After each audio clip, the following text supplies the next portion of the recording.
जय हिंद। अभिमत के लिए ये दूसरे भाग में हम चर्चा कर रहे हैं और इसमें हम उत्तर का भी साथ में ही अध्ययन कर लेंगे ताकि आपका समय बचे, क्योंकि आपकी परीक्षा में कम समय बचा है अब। और अगर आपको इसमें टेस्ट करना है कि आपको कितना आता है, तो आप वीडियो को म्यूट करके पहले क्वेश्चन देख सकते हैं, उसका उत्तर दे सकते हैं और उसके बाद में उसको चेक कर सकते हैं इस एक ही वीडियो से। तो में हमें बोला गया है कि कोषालय द्वारा नवस्थापित कार्यालय की स्थापना के वेतन देयक विभागीय सूचना के आधार पर मानवीय दृष्टिकोण से पारित किए गए। कोई नवस्थापित कार्यालय था, उसकी स्थापना के वेतन देयक कोषालय अधिकारी ने विभागीय सूचना के आधार पर मानवीय दृष्टिकोण से पारित कर दिए।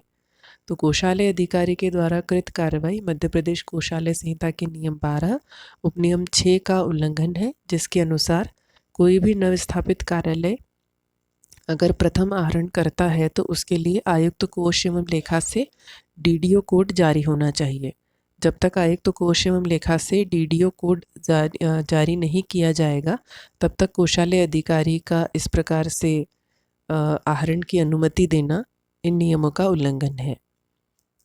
ब में आता है, एक उपपंजीयक द्वारा पंजीयन शुल्क से हुई आय से अपने कार्यालय में 2 पंखे लगाने की स्वीकृति दे दी गई। पंजीयन शुल्क से जो आय हुई तो उपपंजीयक के द्वारा कार्यालय में 2 पंखे लगाने की अनुमति दे दी गई। तो उपपंजीयक के द्वारा की गई ये कार्रवाई मध्य प्रदेश कोषालय संहिता के नियम 5 उपनियम 1 का उल्लंघन है, जिसके द्वारा अगर कोई भी ऐसी राशि है जो समेकित निधि, संचित निधि या लोक लेखा में जमा की जानी है, तो उसको बिना विलंब किए उस सुसंगत लेखे में जमा किया जाना चाहिए।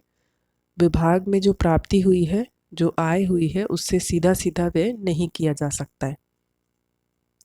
स में दिया हुआ है कि एक कर्मचारी द्वारा 1200 रुपये का यात्रा भत्ता देयक 1 वर्ष बाद कार्यालय प्रमुख को प्रस्तुत किया गया, जिसका आहरण करके संबंधित कर्मचारी को भुगतान कर दिया गया। तो ये जो कार्यालय प्रमुख के द्वारा कृत कार्रवाई है, वो मध्य प्रदेश कोषालय संहिता के सहायक नियम 69 की टिप्पणी 3 का उल्लंघन है। और इस सहायक नियम 69 के अनुसार कोई भी शासकीय सेवक जो यात्रा भत्ता देयक प्रस्तुत करता है, उसको 1 वर्ष के भीतर कार्यालय प्रमुख को अपना यात्रा भत्ता देयक प्रस्तुत कर देना चाहिए। यदि समय सीमा में प्रस्तुत नहीं किया जाता है तो वो यात्रा भत्ता का जो दावा है वो राजसात माना जाता है, उसका भुगतान नहीं किया जा सकता। द में दिया हुआ है कि राज्य की समेकित निधि से आहरण कर खोले गए व्यक्तिगत जमा खाते की शेष राशि अगले वित्त वर्ष में कोषालय द्वारा प्रारंभिक शेष के रूप में ले जाई गई। मतलब कोषालय में कोई व्यक्तिगत जमा खाता खोला गया, पर्सनल डिपॉजिट, जो समेकित निधि से आहरण करके खोला गया था, और उसको जो अगले वित्तीय वर्ष में उस राशि को जो वहाँ अंत शेष में था, अगले वित्तीय वर्ष में उसको प्रारंभिक शेष के रूप में बताया गया। तो ये जो कोषालय द्वारा की गई कार्रवाई है वो सहायक नियम 319 और परिशिष्ट 13 का वायोलेशन है, जिसमें ये चीज़ बताई गई है कि राज्य की संचित निधि या समेकित निधि से आहरण करके खोले गए जो व्यक्तिगत जमा खाते हैं, उनको इस वित्तीय वर्ष में जो अंत शेष है वहीं समाप्त किया जाएगा, बंद किया जाएगा।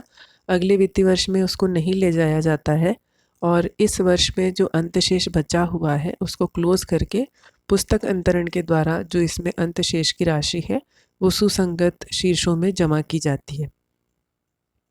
आशा है आपको ये अच्छे से समझ में आया होगा और बहुत अच्छी तैयारी करें परीक्षा की। जय श्री महाकाल।